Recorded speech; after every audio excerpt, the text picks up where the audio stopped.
Quem tem lição aí, a revista, pegue sua revista.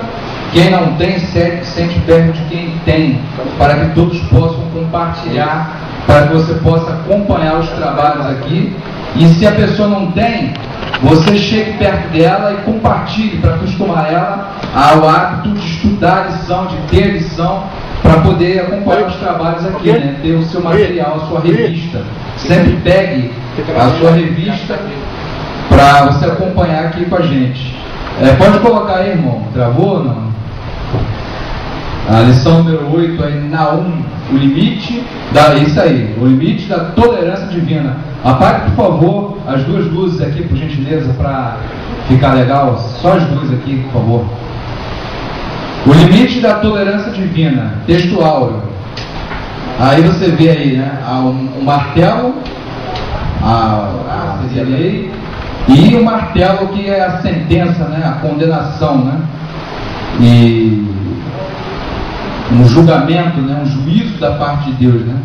Vamos ver o limite entre a tolerância, né, o juízo, a vindicação de Deus.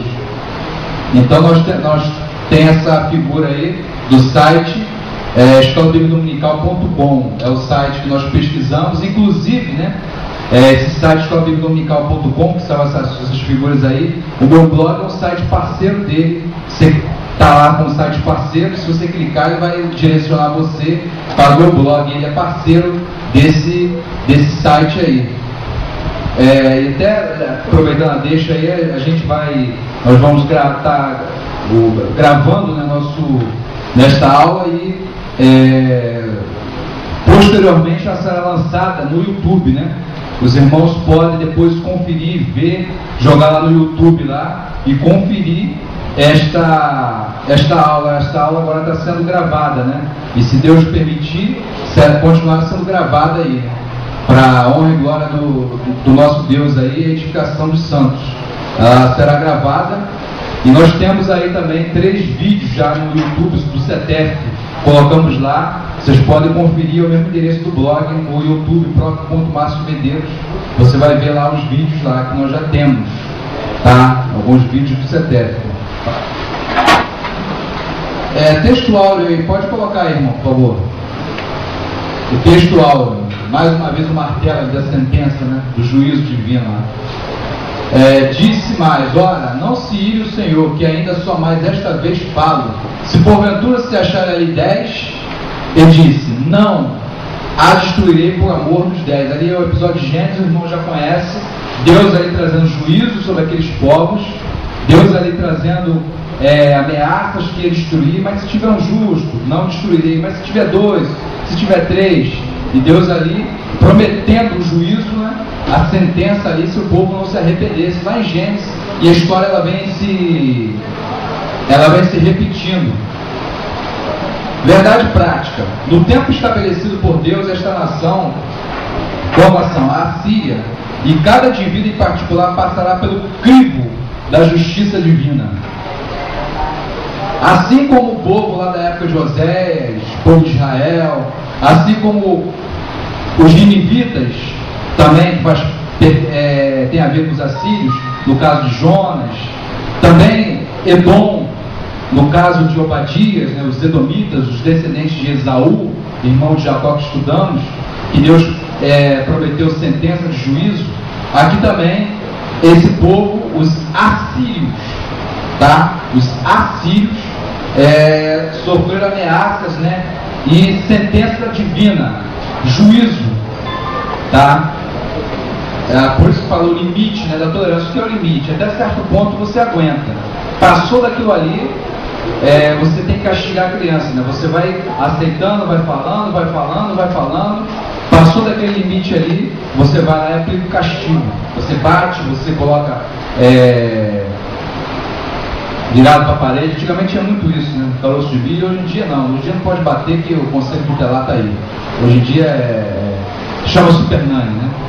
Inclusive, queria até registrar que isso é um péssimo exemplo, essa tal de Super Nani. Um péssimo exemplo para as pessoas. Um programa dela lá, ela tinha falando, né? A garota dançando, ela dança aí aquela música que você ensaiou aí, dança aí.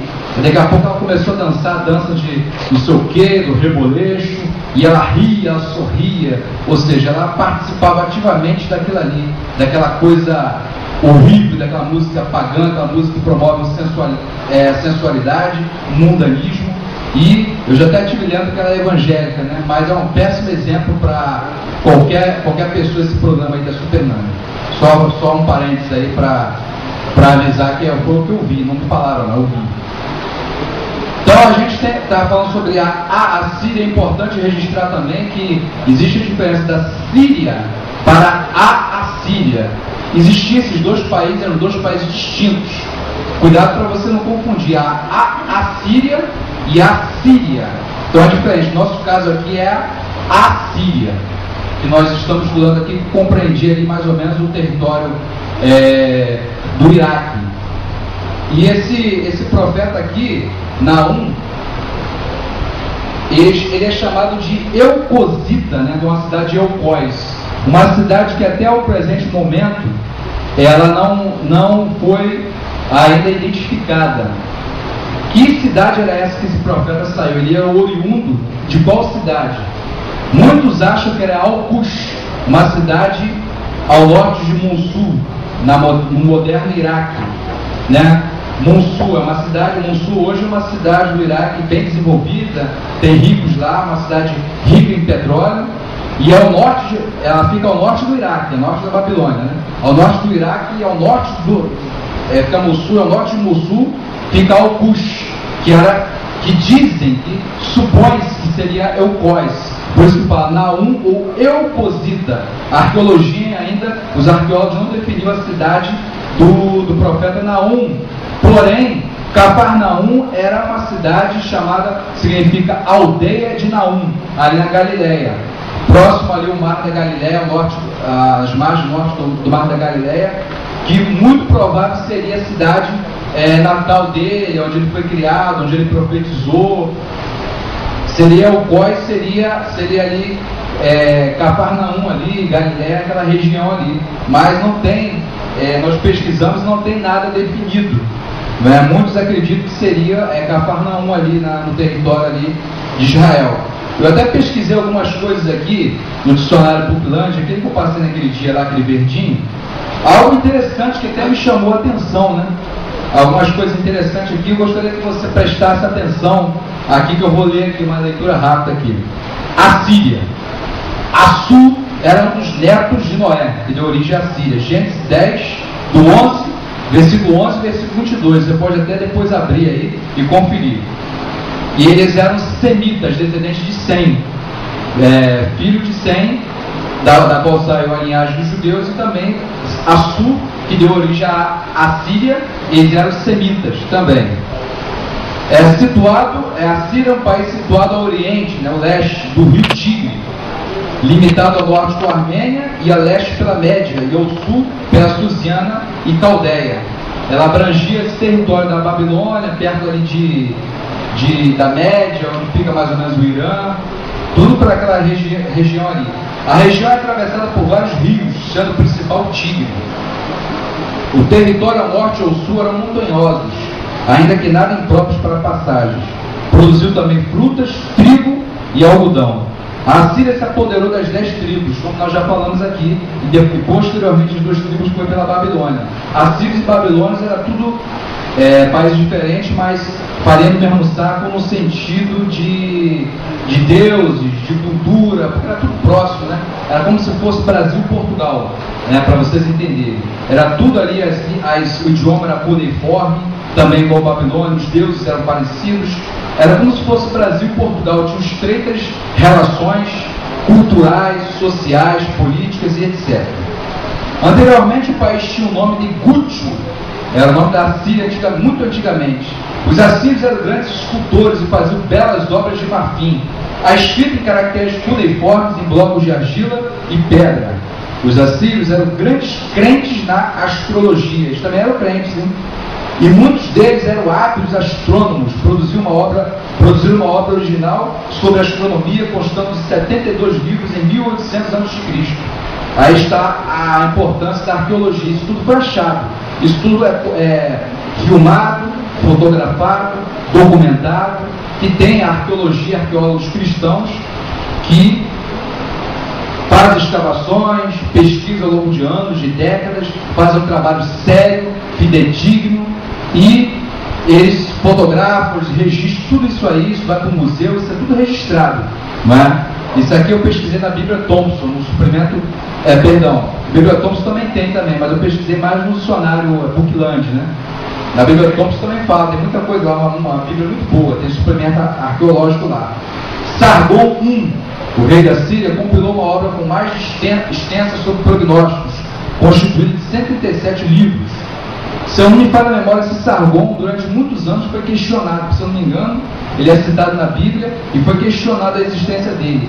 E muitos anos depois, a arqueologia achou a imagem dele, a inscrição dele, e provou que realmente ele existiu. Aí a importância da arqueologia. Se eu não me engano, esse Sargon aqui ficou famoso, né? Porque achavam que ele não existia, era um mito, né? Assim como outras coisas que muitos cientistas e pesquisadores achavam que era mito, a arqueologia trouxe e provou que não era mito. Muita coisa foi achada aí.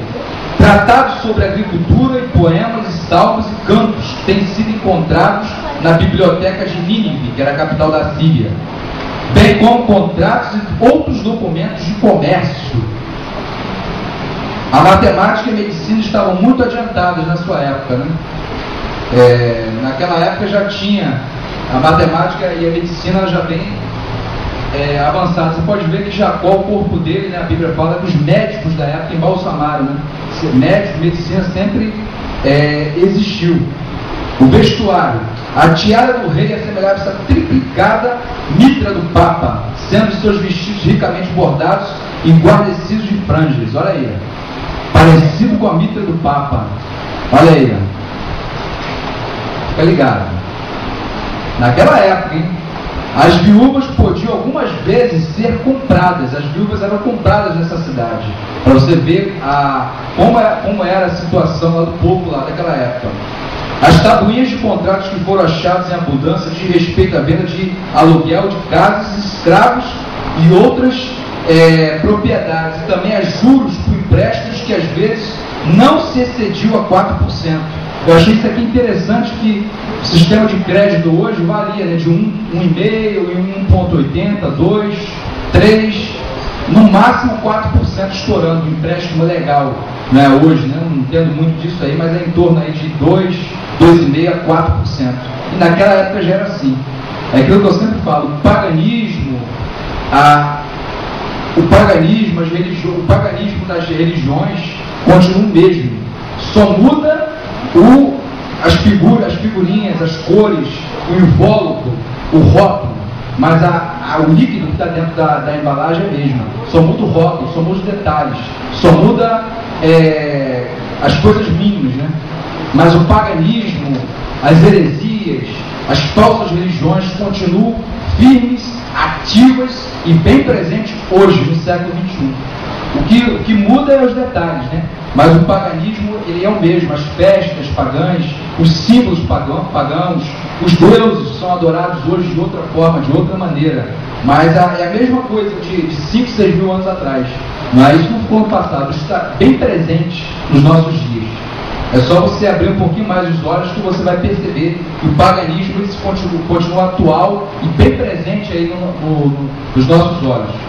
Os documentos eram certificados por testemunhas e faziam uso de selo ou de sinais com unha.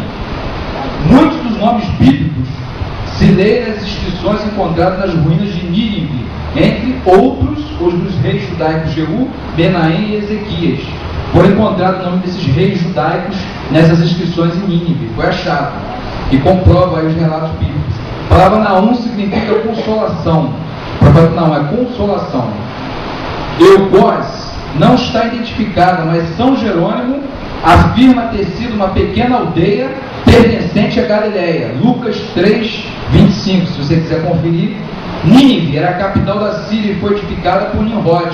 Gênesis 10, 11. Cultuava a Deus Estar. Os deuses da Síria eram de origem babilônica, como eu falei, tinham estreita relação com a Babilônia. A deusa Estar Essa deusa era a deusa da fertilidade, da colheita, era uma deusa adorada, faziam imagem dela. Eu já mostrei outros slides aqui, em outras cidades, que essa mulher ela foi achada, foi encontrada e era adorada por todos os povos, ali na região da Turquia, também por ali, na Ásia Menor. Essa mulher foi em Atos, se eu não me engano, Atos 19, não é? O apóstolo Paulo pregava e tinha imagens da deusa Diana. Até eles falavam, a grande deusa Diana, que é adorada por nós e é adorada em todo o mundo.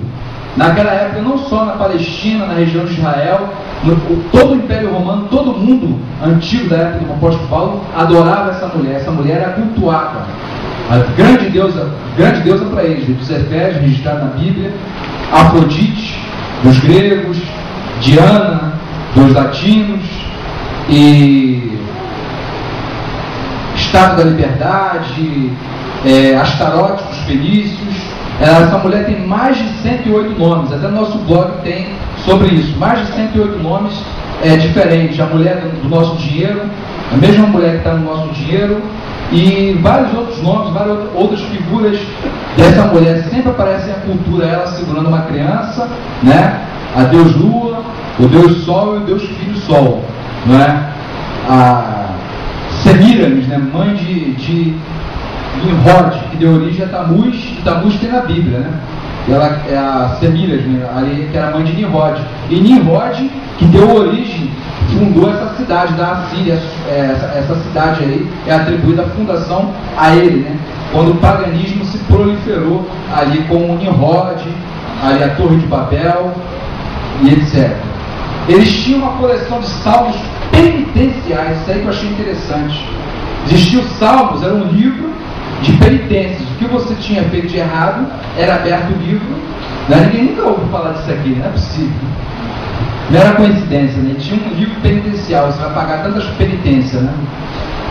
Na outra religião é assim, você vai lá, o sacerdote está na caixinha fechada, pai, eu fiz isso. Sim, meu filho. Aí ele vai lá, pega o livro da penitência, e você tem que rezar tantos não sei o que, algumas vertentes da chicotada, né? Para expulsar o demônio do corpo, a penitência. Você vê que aqui os assírios, né? O paganismo entrou dentro da igreja. Os assírios tinham salmos penitenciais, né? O que você fizesse tinha que pagar uma penitência, fazer alguma coisa para você ser punido, você ser castigado. Era observado os dias de jejum, os dias de humilhação. E se acontecesse desastres nacionais, o seu principal deus era Su, né? O nome também que deu origem também à Síria. E havia confissão de pecados ao seu Deus. Havia um confessatório lá também, igual você vê hoje, né? A história mesma se repete. Pode passar o próximo aí, irmão, por favor. Agora a leitura diária. Puder apagar essa segunda luz aqui, que estou achando escuro, né? Pode apagar, fica melhor. A leitura diária, segunda, o pecado de Sodoma e Gomorra. Na segunda, a terça, obrigado, Deus faz justiça aos justos e ímpios. Na quarta, o exemplo do juízo divino. Na quinta, o juízo divino à nação pecadora. A sexta, a ruína da cidade orgulhosa. E sábado, a bondade e severidade de Deus, né? Lá em Romanos. Esses textos, cada dia você tem que ler esse texto aí, que tem referência, está contextualizado ali com a lição, tem a ver com a lição. E ele compara, né, o juízo divino com a cidade de Sodoma e Gomorra, em Gênesis 18 também, e outras partes da Bíblia também, ali Cafarnaum, Tiro e Sidom, Corazim, que Jesus cita ali em Mateus, ali, se você ler o texto você vai ver, que fala sobre isso. A leitura bíblica em classe agora, leitura bíblica em classe. Acompanha aí, Números 1, do 1 ao 3, do 9 ao 14. Peso de Nínive, livro da visão de Naum, o Eucosita. O Senhor é um Deus zeloso que toma vingança. O Senhor toma vingança e é cheio de furor. O Senhor toma vingança contra os seus adversários e guarda a ira contra os seus inimigos. O Senhor é tardio e irá-se, mas grande em força é o culpado, não tem por inocente. O Senhor tem o seu caminho a tormenta e a tempestade, e as nuvens são pó dos seus pés. Que pensais vós contra o Senhor? Ele mesmo os consumirá, não se levantará por duas vezes a angústia. Porque ainda que ele se entrelace com os espinhos, se santure de vinho como bêbado, será inteiramente consumido como palha seca. De ti saiu um que pensa mal contra o Senhor, um conselheiro de Belial. Assim diz o Senhor: por mais seguros que estejam, por mais numerosos que sejam, ainda assim serão exterminados, e ele passará, e eu te afligi, mas não te afligirei mais. Mas agora quebrarei o seu jugo de cima de ti, e romperei os teus laços. Contra ti, porém, o Senhor deu ordem que mais ninguém do teu nome seja semeado. Da casa do teu Deus exterminarei as imagens de escultura, e de fundição ali farei o teu sepulcro, porque és vil. Tinha muitas imagens, esculturas, né? Naquela época.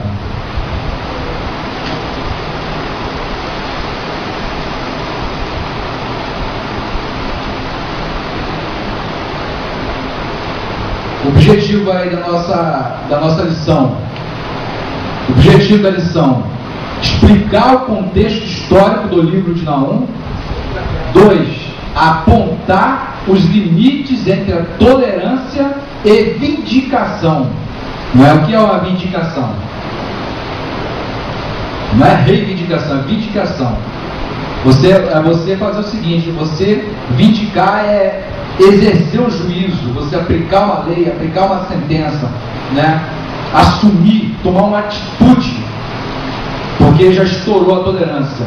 Então a vindicação é mais ou menos isso aí. E 3, conscientizar-se da existência do juízo divino.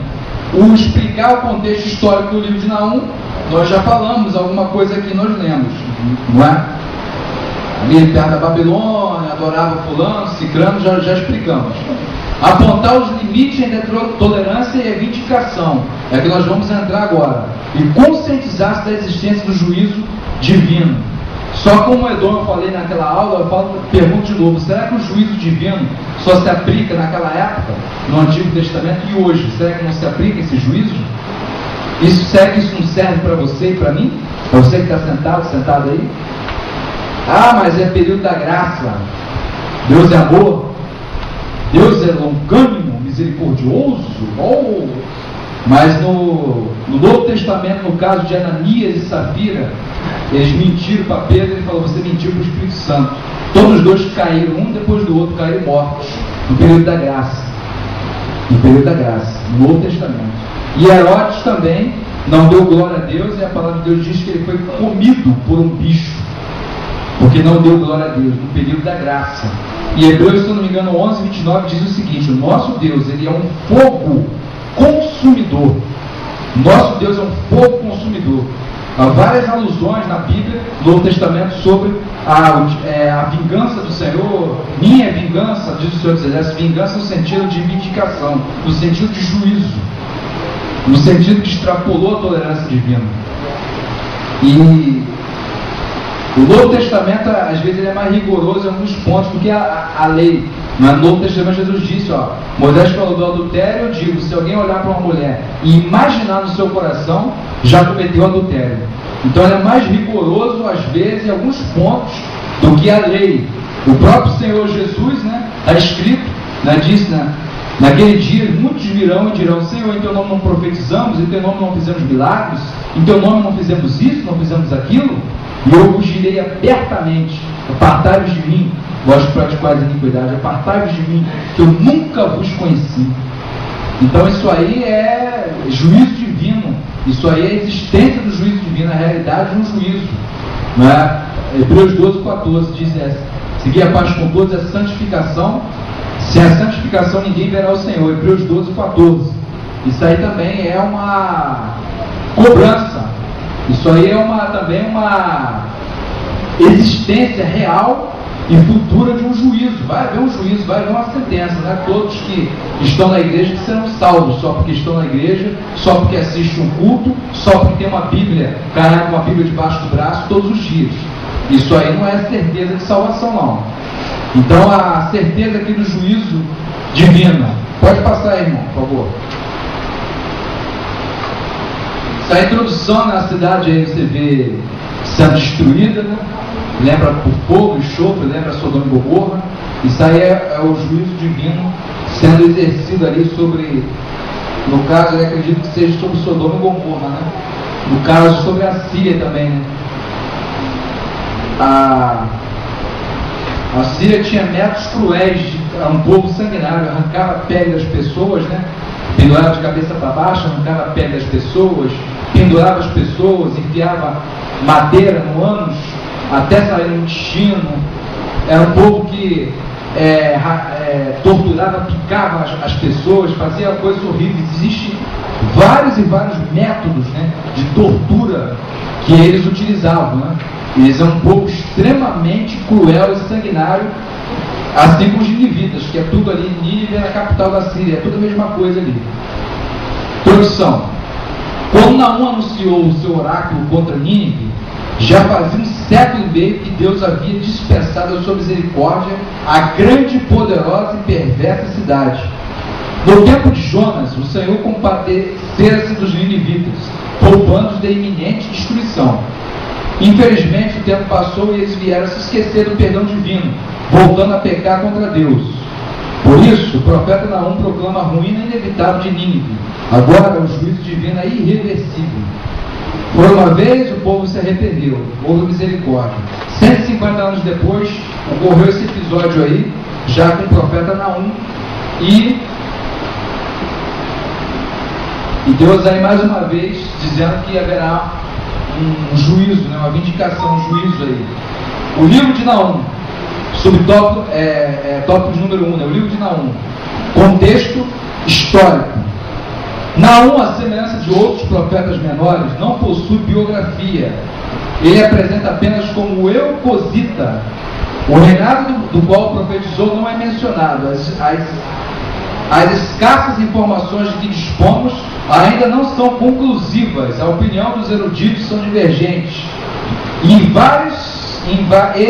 Elas variam entre o assédio de Jerusalém em 701 a.C. por Senaqueribe, rei da Assíria, até as reformas religiosas protagonizadas por Josias, rei de Judá, em 621 a.C. Origem do profeta. Alguns estudiosos acreditam que Eucosita refere-se a uma cidade da Assíria, situada a 38 quilômetros de Nínive, em Al-Qush, ao norte da atual Mossul, Iraque. Tal informação é menos provável, visto que desde a antiguidade a cidade de Cafarnaum, na Galiléia, casa de Jesus, cujo nome significa aldeia de Naum, é apontada como local do nascimento do profeta. Então é apontada como local do nascimento do profeta. Aí você vê o Iraque, está vendo aí? Você observa. Você observa o Iraque, Al-Qush, né? Al-Qush. Isso aí você vê aqui, tá vendo aqui, ó, montanhas.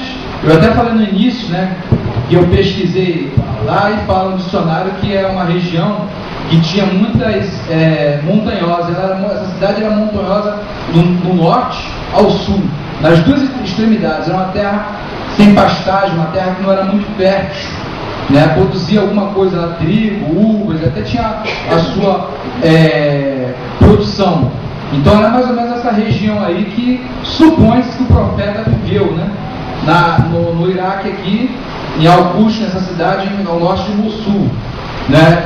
Só que Mossul é uma cidade, uma das principais cidades, uma cidade bem desenvolvida. Aqui é o subúrbio de Mossul, né? No caso ao norte, bem para lá. Mas Mossul mesmo, no Iraque, é uma cidade bem desenvolvida. E aqui era mais ou menos também onde vivia aqueles confrontos. A Síria também passava por aqui, né? Os assírios, né? Que abrangia aqui a região do Iraque, né? Território iraquiano hoje, assim como a Babilônia também, eles tinham seu território aqui pelo Iraque, e por isso que eles tinham estreitas relações aí, uns com os outros aí.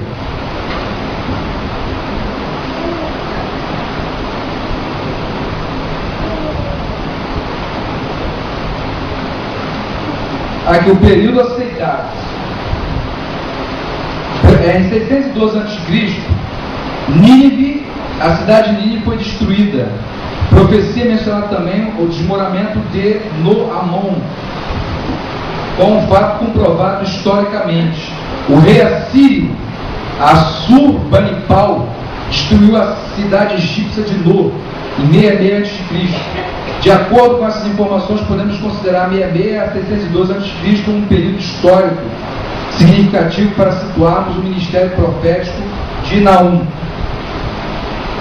Nínive era o antigo capital do Império Assírio. Suas ruínas estão localizadas ao norte do Iraque. Como eu falei aí, como mostra essa imagem aí. Daí é o norte do Iraque, tá? No sul fica o norte do Iraque, lá em cima, e Al-Qush é bem um pouco mais para cima, ao norte do Iraque. É o Iraque atual.